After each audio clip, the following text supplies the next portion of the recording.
my head in the stars. We are recording and we are live in 3, 2. Hey, everybody. Welcome back to Keeping It Real with Tiff and Carl. I'm Carl Rabun. I'm Tiffany Salcido. And Tiff, it is the start of a new week, start Yes, of, a new adventure in life. And speaking of adventures, how was your weekend? What'd you do this weekend? You had an adventure? I did have an adventure. I went on off-roading, which um, I'm not a fan. I have to just say, I'm technically not a fan of off-roading. Although yesterday was enjoyable, I have to be honest, I did have a good time.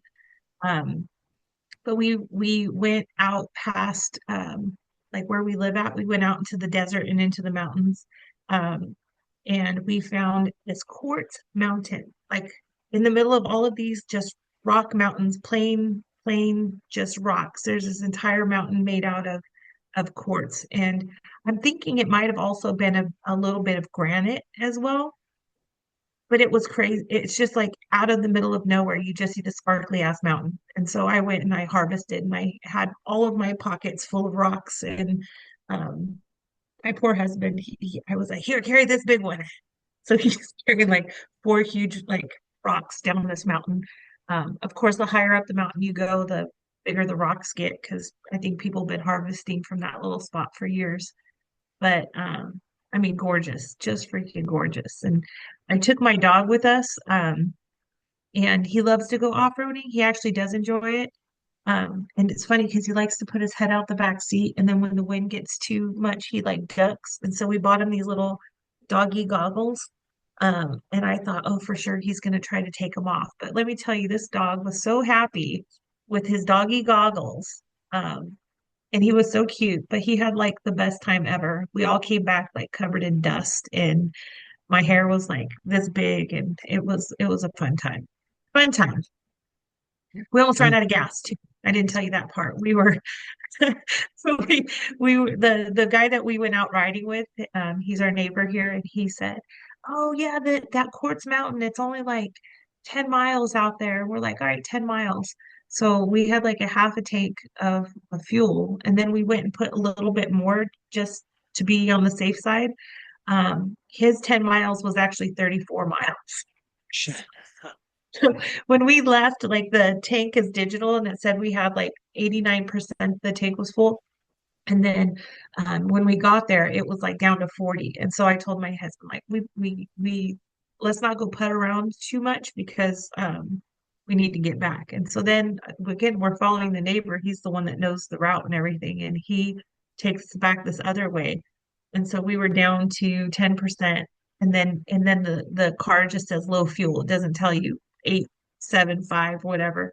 But we came in the back end of our like the ranch where we live. So um, we made it. That was adrenaline inducing, let me tell you. But as soon as we got out of the mountains and I could see the ocean water again, I said, okay, at least I know we can walk from here, right? We'll be okay. So I wasn't so worried anymore. But we literally made it just to our house. I don't even know if the car will start again. It's empty, but we made Wow. it. Now that's all that mattered. With a car full of quartz. That probably didn't help much, by the way, on the fuel. Probably weighted down, right? You had a Now that I think about it, I could have let some of those rocks out, but I worked hard to get them. I climbed up the top of a mountain to get those rocks. Damn it! So I was bringing them home. It would have been or hard. or or if you found some, just think if you're like in Mad Max or something, you have this thing of quartz in the back and you stop at, a lonely gas station with like one pump and you can trade quartz for, you Yeah, know, uh, you know, how would you, yeah, how would you pay, gasolina, yeah. pot of quartz? Quartz. Yes, yes, yes. That's well, good to know that for next time. It was just hilarious, but it was an adventure for sure. I had a good time, and I don't like off-roading mostly because when I first got introduced to it, it was in like the sand dunes, Oregon. And they're in the sand dunes and like Glamis and stuff. We've done off-roading there. Um, Off-roading in the sand is very different from trails. And my only experience was in the sand. And I hate it because you go up these sand dunes, but then you can't see the bottom of them. And that for me is like the most terrifying thing in the world. So I Yeah. don't find it fun. I don't find it fun.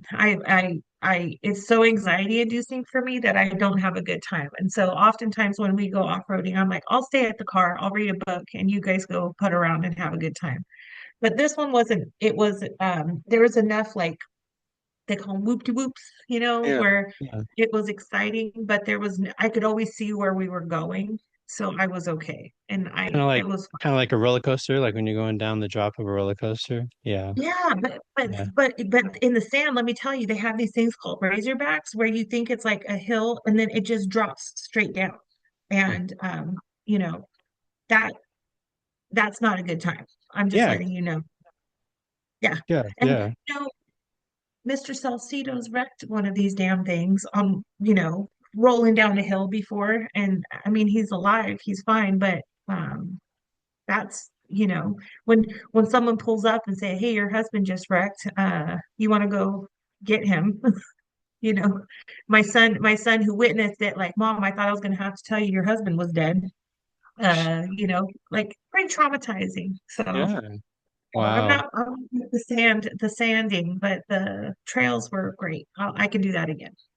I've never done off-roading, but I have climbed a sand dune when I was working at a group home in Southern California. We went out to past Highway 40 to we stayed a weekend at the Providence Mountains out there, where there was a campground.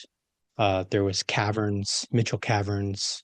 So we went there, and then there was this place called Hole in the Wall, which is a box canyon that had um, the wind had blown holes literally inside of the canyon, so you could walk through. Like it was cool. And then we also went to Kelson, which has these huge sand dunes. And I think the one we climbed was about 500 feet, and I wasn't in the best of shape, right? And but I remember getting, the kids just running to the top, and they're there, and my other partner was there, and he was, getting us up there, and I'm dying about 50 feet from the top. Like, come on, Mr. Carl, come on, you can do it. I'm like, and I felt like I was in a movie. Help me, right? With the just Yeah, a little bit of yeah, water droplets, just yeah, and I didn't know what to do. And these kids, they literally swam down the top of the sand dune, right? Because you can do that, right? And then they brought me a water bottle. I drank the water bottle. I put my head down and I got to the top. I felt like it was like Grogo, right? Like in a movie, like a Rocky movie, and got yeah, there and we hung out for a little bit and just saw the whole. It was beautiful. It was awesome. And then the way down, they say run down and don't stop running, right? Because because your legs will sink into the sand when it's pure sand, right? And it was weird. So if you've been in the sand, have you ever heard the sand make noise as you're going down it? It's you're walking down it, and so you start running, and you hear the displacement of your legs and stuff as you're going down. It goes, ooh, it like groans. And it feels like the whole thing's going to come down. And that's why I'm like, I'll keep running. I just imagine, I have this vivid imagination as I'm half dying in the desert in this freaking right. sand dune, like I was in Mad Max. But just, it was the weirdest thing. You're running in slow motion and you're hearing this groaning of the sand dune. Anyway, so 30 years later, I can remember like it was yesterday. It was nuts. Yeah, But yeah, yeah, but so that's I'm not an off-roading guy, but I have had my share of fun little adventure things, so now I do have a question for you. It's not our question of the yeah. day, but you made me think of roller coasters.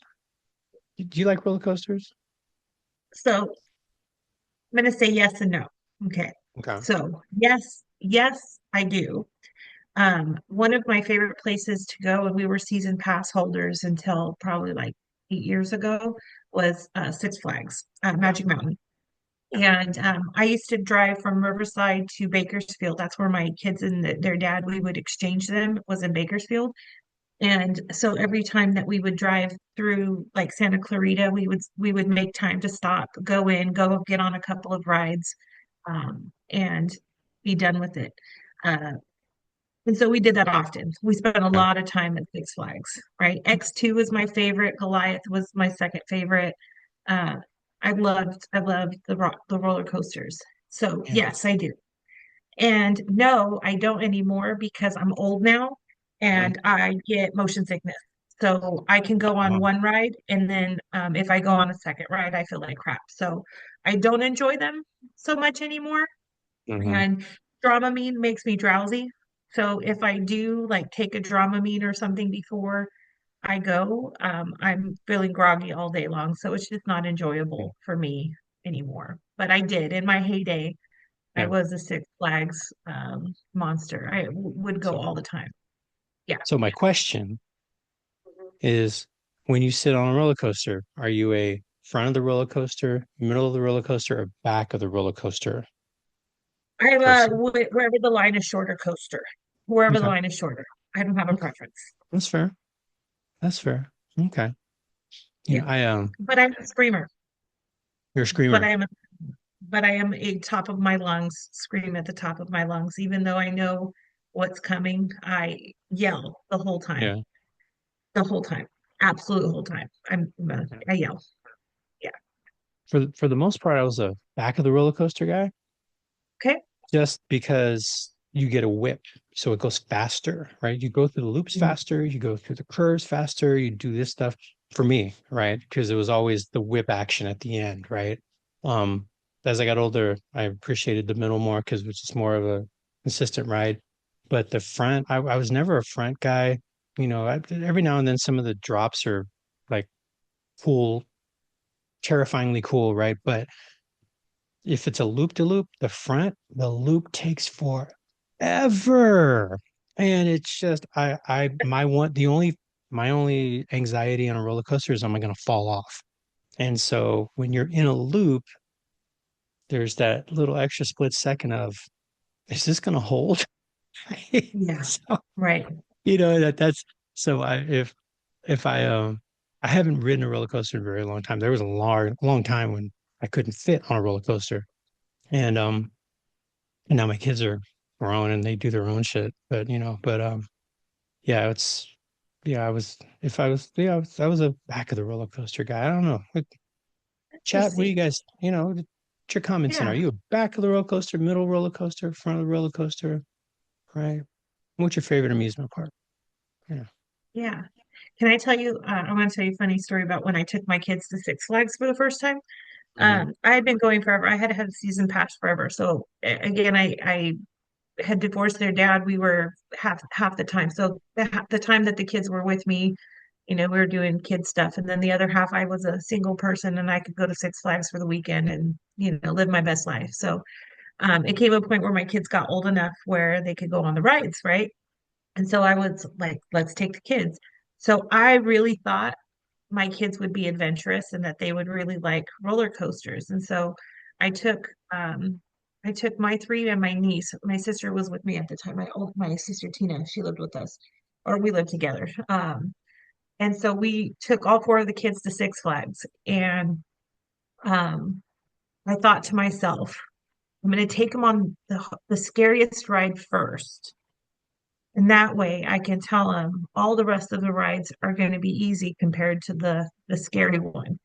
So we went on X2, and I don't know if you've been to Six Flags or you know what X2, but X2 takes you backwards, like up the ramp. So you're like facing the sky and it's playing Metallica Enter Sandman in your ears.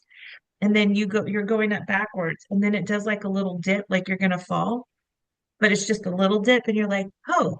And then it falls the second time, and then it takes you and you're spinning around, and then fire shoots at you. Like it's the coolest freaking ride, let me tell you. Like I loved X2.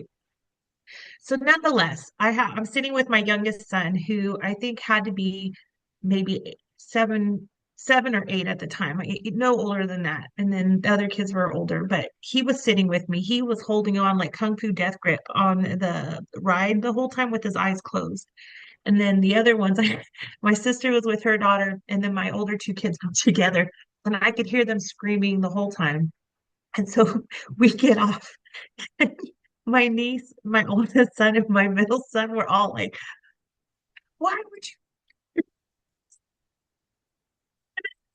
Middle son was so offended. He's like, "Why would you let us get on this ride? Why would you? This was crazy." And so my little son, he was like the youngest. He was trying to be tough. He's like, "It wasn't scary at all. It wasn't scary at all." And I said, "Eric, you were sitting there like holding on with your eyes closed the whole time." He's like, "Yeah, but I wasn't scared." And I said, "Well, let's go on it again." He's like, "No, thank you. No, thank you." So they were terrified to get on any of the other rides. I think the only one they were able to get on without being afraid was I can't remember, Colossus, I think it's called, the wooden Yeah, Colossus. the wooden Yeah, colossus. Yeah, yeah, so they rode that one like 4 times in a row because that one was tame enough for them. But I could not get them to get on any other ride that trip. yeah. It went away, by the way. They got used to it. We used to, again, have our favorite rides, our family rides that we would go on, but it took them a while to Yeah. get brave enough to try like Colossus and stuff like that. But I still, what were you thinking? Why would you let us get on this ride? I lived in SoCal 30 years ago, so when the Viper was new, Batman the ride, Yeah. right? Colossus was there, Superman was there, and the Ninja was still there, which, was fun. But I mean those that's how old I am. But my very first roller coaster was Space Mountain at Okay. Disneyland. And because I was afraid of roller coasters for a very long time. And my dad took me to Disneyland and he said, "We're only going to Disneyland if you're going to get on Space Mountain." And I said, "Okay." So he said, "You need to hold your end of the bargain." I'm scared. And so we're there with his girlfriend at the time.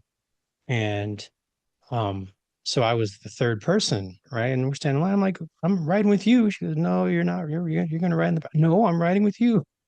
So there was a guy that was sitting, it was going to be on the ride. And I don't even remember who this guy is. He could have been old, he could have been young. I don't know. But my dad talked to him and said, "Hey, my son's going to sit with you. He might be scared. Can you just help him out?" And he said, "Yeah." I just remember holding onto this guy's arm the entire time and closing my eyes, which, the old school Space Yeah. Mountain, I don't know what it's like now, but you couldn't see anything anyway. It was a black hole, Right. right? And so, but I got through it and I didn't die, You right? didn't And so die. after that, and now I wouldn't go on Space Mountain because the line's too freaking long. But I mean, but yeah, so it was that was my first one, and then my daughter did the same. There was this ride at the state fair that it goes around like a lobster. You remember the lobster ride that spins a Yeah. little bit, except it has a hinge in it, so it spins around, and then all of a sudden it does this, so it gyros, and it's going up and down and gyro. It's called like a crazy cab or something like that. And my stepson at the time and me were like, "We're not getting on that. That's too scary." And my daughter, I guess she was like, "I'm going to show you guys." So she went on it. I just remember seeing her face. You can only see glimpses of her face as she's spinning around, and it's the it's, It's she gets off terrible. the ride. He didn't say anything for like an hour. I'm like, "Was it okay?" She'll, but she doesn't do roller coasters or rides like that anymore. It's crazy. She was like 11 years old. She was off of them. I said, "Well, you picked the craziest ride ever existed. I mean, geez." Anyway, so that's roller coasters. I love them. I did love them, and I know a lot of people who swear by them. I did enjoy them for a long time, very much so. They were a big part of my life for a long time, that's for sure. That is for sure. But I'd I much just rather my do water body. slides now. Fun fact, I hate water slides. I'm terrified of water slides. I can do maybe like the straight, like the slide that goes, just easy couple humps with like a mat. I can do that. I can do those. Like the giant slide at the fairs. Yeah, You can do that. yeah, Okay. yeah. We can absolutely do that. But like the tubes or the ones that go straight down or Mm. the ones where you have to like carry the raft all the way to the top and then you slide down that big ass slide. No, I've carried one of those big things all the way to the top and said no thank you and walked right back down the stairs. I did the walk of shame down. I'm like, there's no way I'm going down that thing. I'm absolutely not doing it. Um, Yeah. I like at the water parks, I love the lazy river and I love the wave pool. That's it. You can catch me those two places. The rest of it, no, thank you. Zero, zero, 0 out of 10 for me. You can't get me on a water ride. Yeah. No, not at all. Water park rides, no. I mean, like the log ride and stuff, I'll do, but you're not putting me in a tube at 750 miles per hour into a pool of water. We're not doing that. Especially those that have like the little stop where you go up and back down. I swear my wife and I almost capsized in one and we were off it after that. Yeah. No more inner tubes. If I'm going to go down a ride, it's going to be my ass on the, yeah. And if it's not, then I'll go, I'm going to sit back and hang out and eat a bucket of ice cream and watch y'all do your thing. Go ahead. You know, Have you seen they have one at the Hurricane Harbor at Six Flags? Because that yeah, we used to go there a lot. And they have one where they drop you off into like this thing and you like spiral down. It's a couples or two people like raft ride, but they put you down a tube and then you kind of like circle the drain. My husband like convinced me I have to do it. I have to just do it with me. Come on, let's do it. Come on. And I did it. I screamed like bloody murder the whole like I don't know if you can imagine, if you see the movies where someone screams and like all the birds and all the trees like fly off. That's literally what happened. Like Santa Clarita has a bird population problem because of that one day that I screamed and they all left. yeah, But I told him never again. I hope you cherish that moment. I will never, ever, ever, ever do that again. No, thank you. Pass. yeah. I miss Six Flags though, because I lived in Burbank. So Yeah. me and my buddy Vince, we would go, and then they used to have Quickets, which if you went and you paid full price, you could go again um during the month for like half price after like 2 o'clock or whatever. So, I was out after class in college, and if I didn't work, we'd go and do that. So we were there all the time. And so it was, yeah, it Yeah. was definitely those are fun times. So are you ready for a real question? Yes, let's do it. All right. So the real question, I'm gonna pull this out today. And this question is brought to you by Jake's Tires and Brakes. Come to Only. Jake's or Brakes. You need brakes? Talk to Jake's or That's Jake. right. That's right. Right? See, that could be you. If you sponsor this podcast, we could be making those kind of catchy announcements for your business. So there you go. Yeah. All right. Well, so our question today is, what's the best job that you've ever had? I'm gonna, I'll, I'm gonna be honest. I really like the coaching gig. I think that one's like one of my favorites. You know me, I can never like commit to one thing, Carl. You know how I am, but I really love coaching. Partly because I'm naturally nosy, and I love that in coaching, people can like spill all the tea, and it's confidential and it doesn't go anywhere, and so you get like the most honest version of like what's going on. And I'm not emotionally attached because I know none of the people who are involved in whatever the problem is. And so I really love like this is so terrible. I love the scoop on all the stuff that's happening in places. Like it's I don't know. It's interesting for me. I love to hear about like workplace dynamics and like what's going on and how people feel about things. And so that's probably the best for me. But my second best was when I worked for ILP, the Independent Living Program. And it was for foster youth that were between the ages of like 15 and 22 or something like that. Maybe I might have the dates wrong or the ages wrong, but older teens, young adults, and we were teaching them life skills. And one of the classes that I did was a cooking and nutrition class.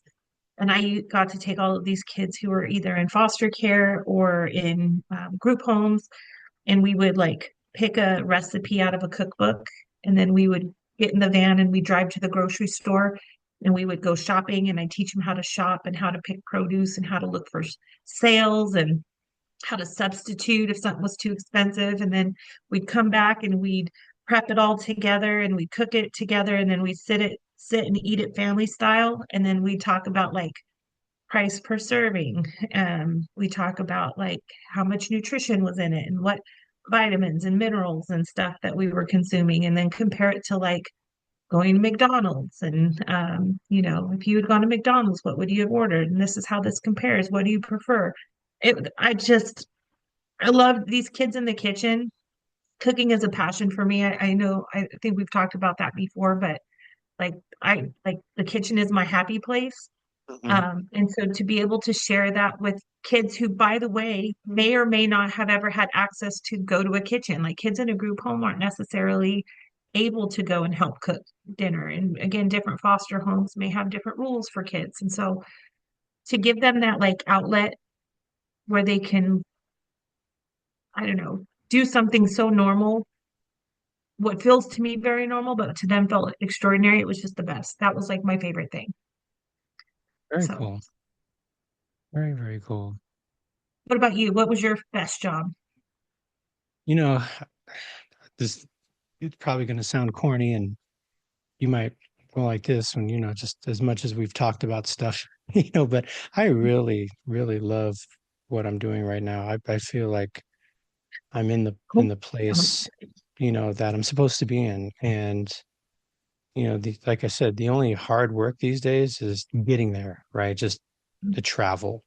Other than that, once I'm there, I'm there, I'm in the moment, and I'm loving it. I love what we do, and working with folks who really, value and appreciate, what it is that we provide them, and just understanding how important what they do, right? It's yeah, it's one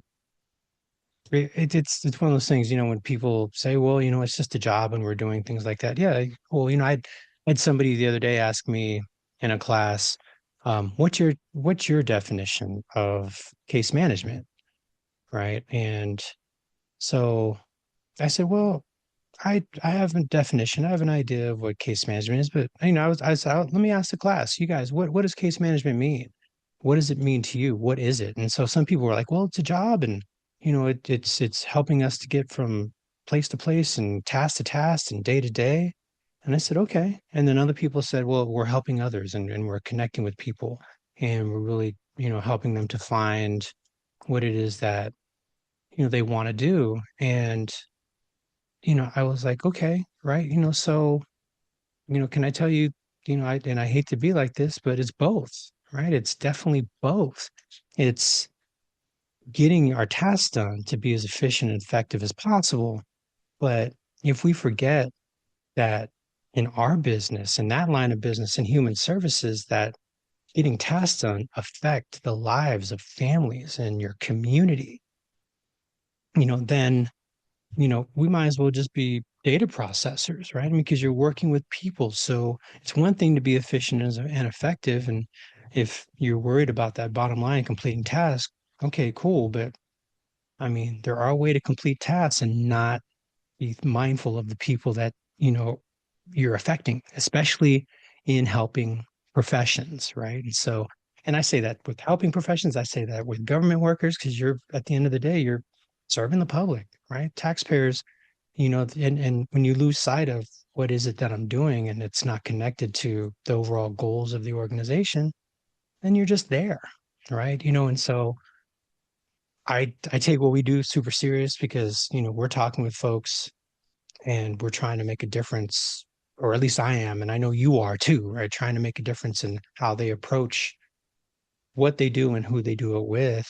And so that's I love what we do, but second, it's probably working and I mean I mean kind of second 2A and 2B was working for the county because especially when I was teaching the classes to clients because that was direct and seeing people with aha moments and seeing them evolve from, identifying one way to do things to something that's more constructive and positive and helpful and motivating, right? Just to see that change and how they approach things and how they approach, life for them and their families. But then also working at the Air Force Base, working with the kids that I worked with, we did some amazing things and got to travel and do a bunch of real cool things with the kids who had a negative perception on base before I got there. And by the time I left, we'd won awards and were recognized by the Boys and Girls Club, and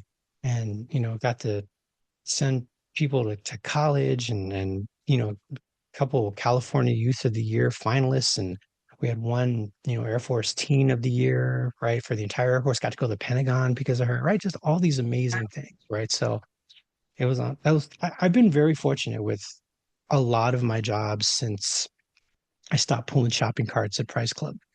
It's, Yeah. so Yeah. I recognized at a young age that manual labor was not it was just not the jam. It just was not what I was going to be doing the rest of my life. And really, how can I use my brain and my heart, in the right place? And so I've really everything that I've done has kind of led me to where we are now. And the coaching thing is it's amazing. It's so cool. It is. It really is cool. But yeah, I haven't been paid a lot, right? But that's the problem with when you are working in people jobs and helping jobs, you never get um recognized monetarily like systems engineers and IT professionals and construction and all this architects and all that stuff because our society values what you can visually see as production as opposed to how you are intrinsically and inherently growing as a person, right? So, but I love what I do. I love what we do. Can't complain. And so, I do too. yeah. So that's my I do. question. Yeah. It's funny. I don't know if I've shared this with you before, but I'm a super vivid dreamer.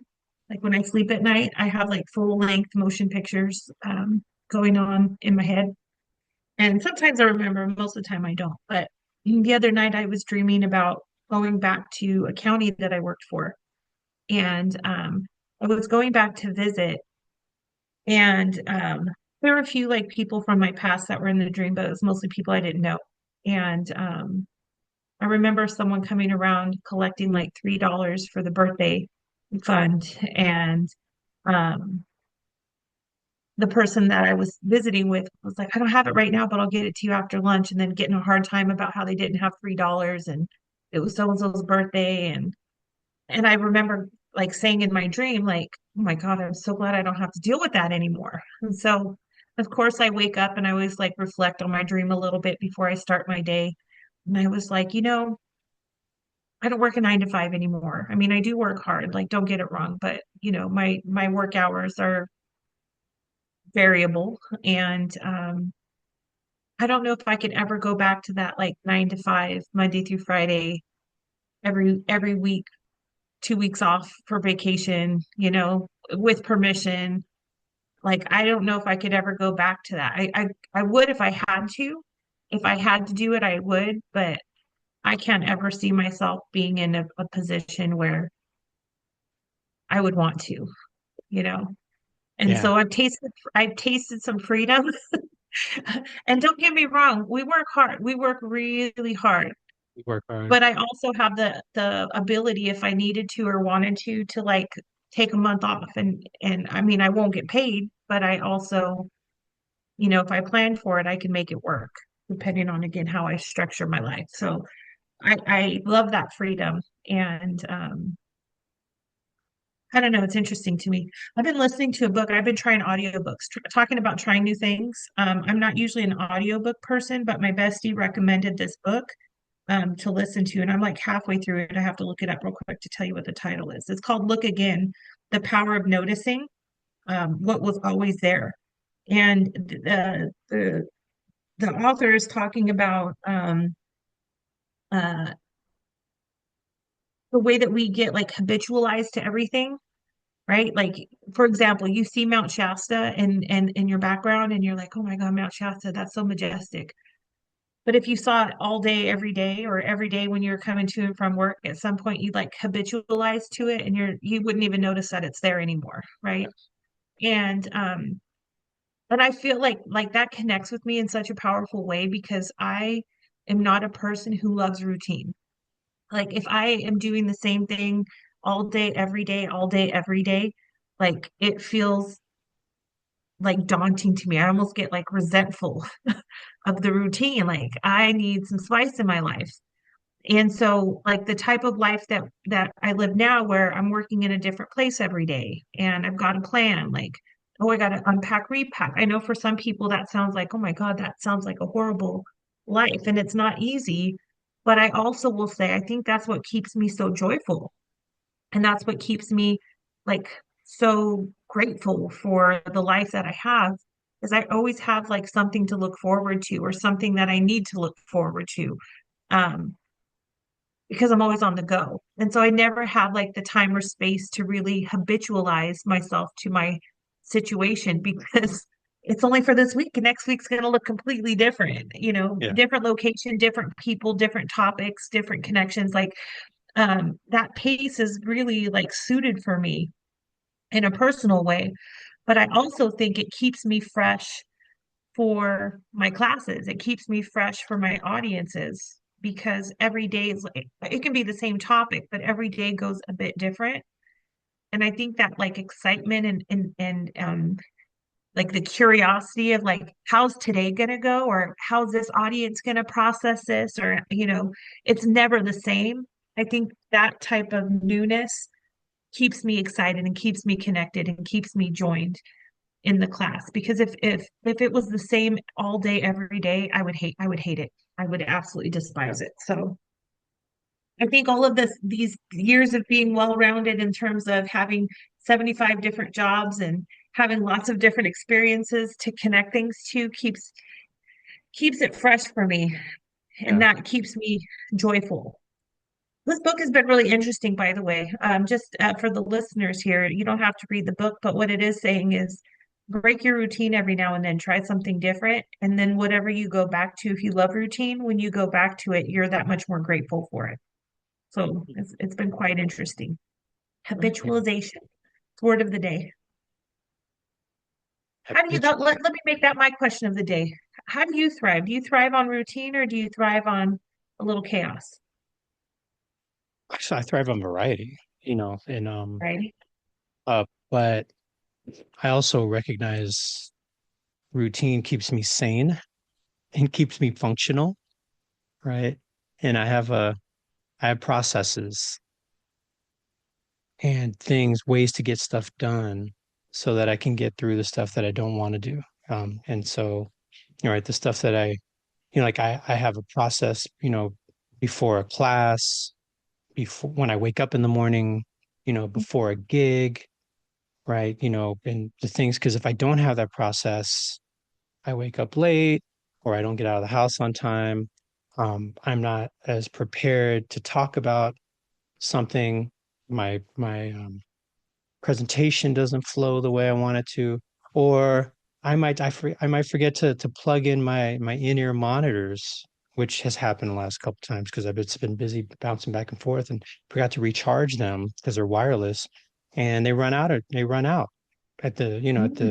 Mm. before the gig's over, right? So I have a whole process for each one of those things that helps me to prepare. If I'm going to the gym, there's a specific time, about 40 minutes before I go where I get dressed and put my shoes on, just so I'm not rushing out the door. Because when I rush out the door and I'm without a plan, something always is missed. And just even a little thing like a towel going to the gym. Or I've left my racket bags when I go play tennis. I've left them in the garage, right? And so, just having that idea of this is what I'm doing. What do I need to do to prepare for it? And do I have a process to make sure that that happens? Right. So Mhm. that's definitely an important thing. It's not something I've always thought of, but I recognize it keeps me from beating myself up. It keeps me being optimal and not and reducing stress and anxiety when I'm there, especially like I said, teaching a class, right? People were talking about, well, sometimes it's hard to speak extemporaneously and off the cuff. And I said, well, I never do that. I never speak off the cuff, right? I'm always prepared, right? I have, my notes for every class that I teach.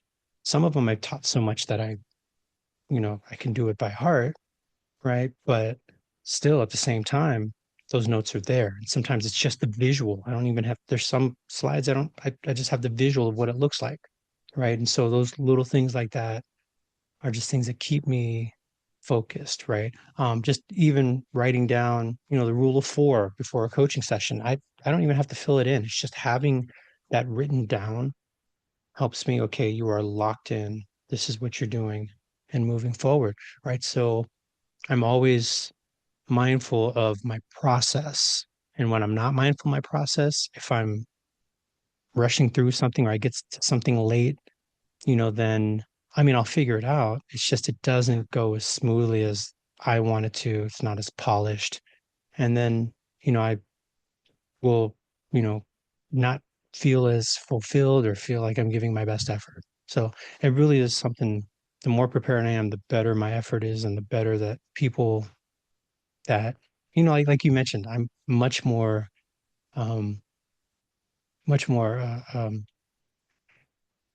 what do you call it? Accountable to other people than myself. Right. So, if and that's a hard thing. I have to be accountable for my own work, right? So I have to remind myself to do a to-do list when I'm not teaching a class, when I'm not doing something that other people depend on me, when it's just for me and for my benefit. How do I stay focused and scheduled? And if I don't, half the day will go by.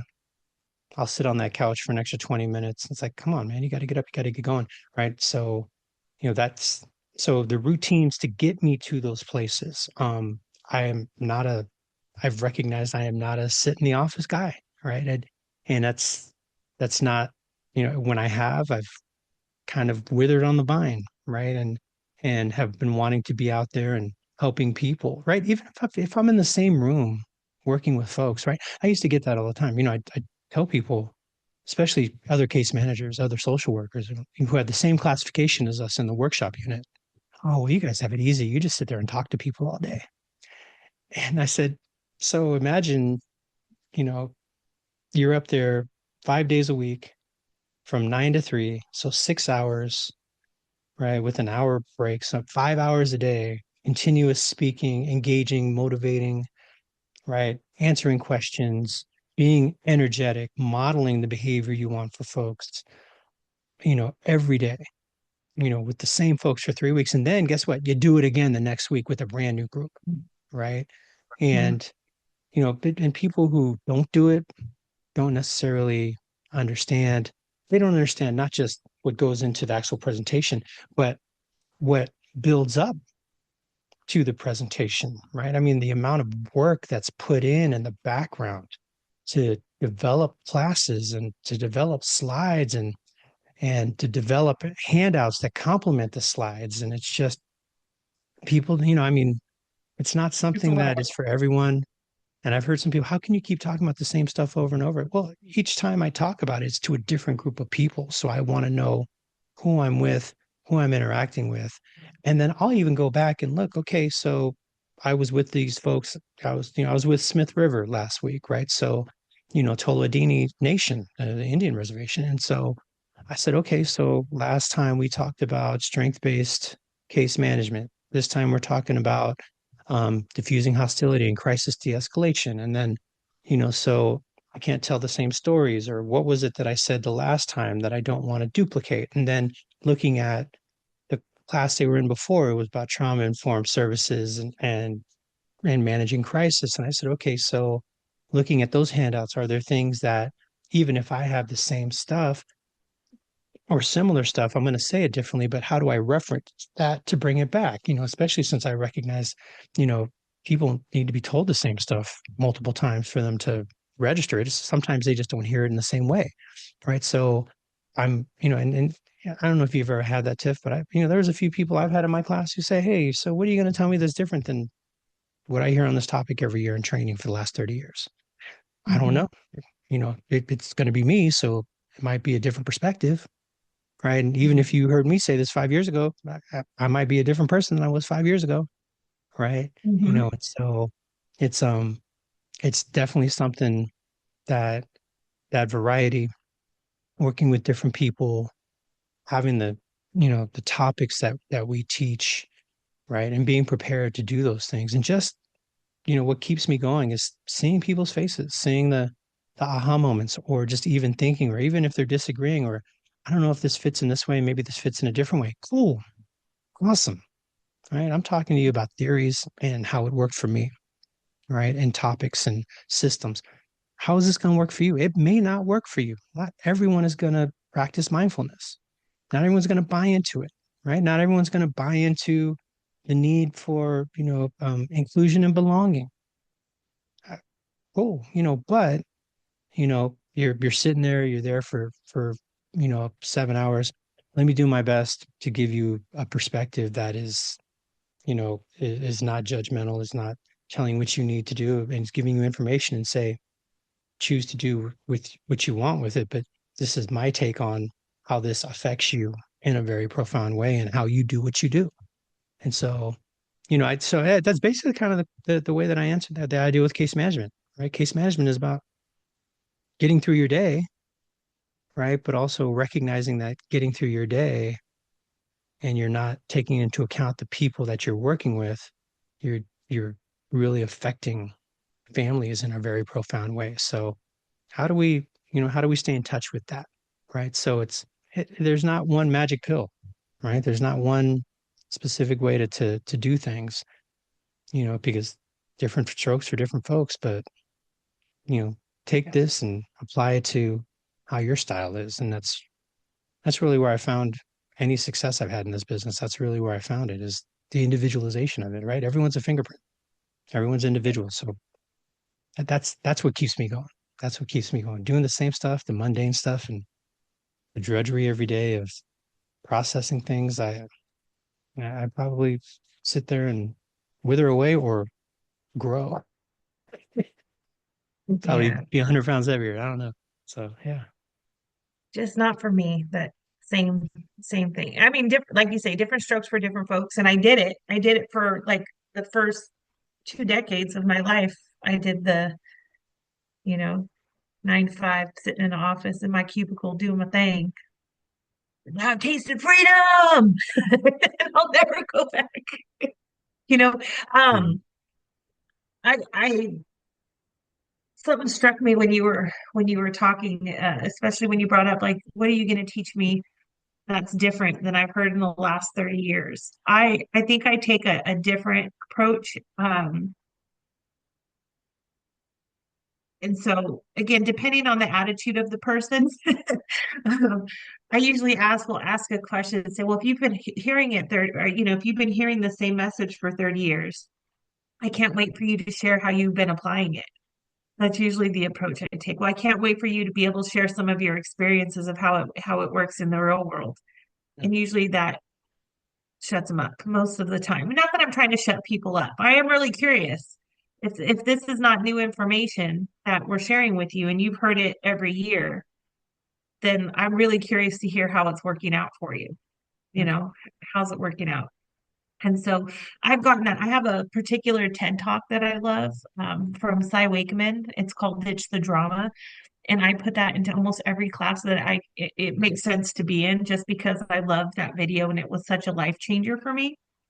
And I've had people come up to me before and say, we've watched this video before.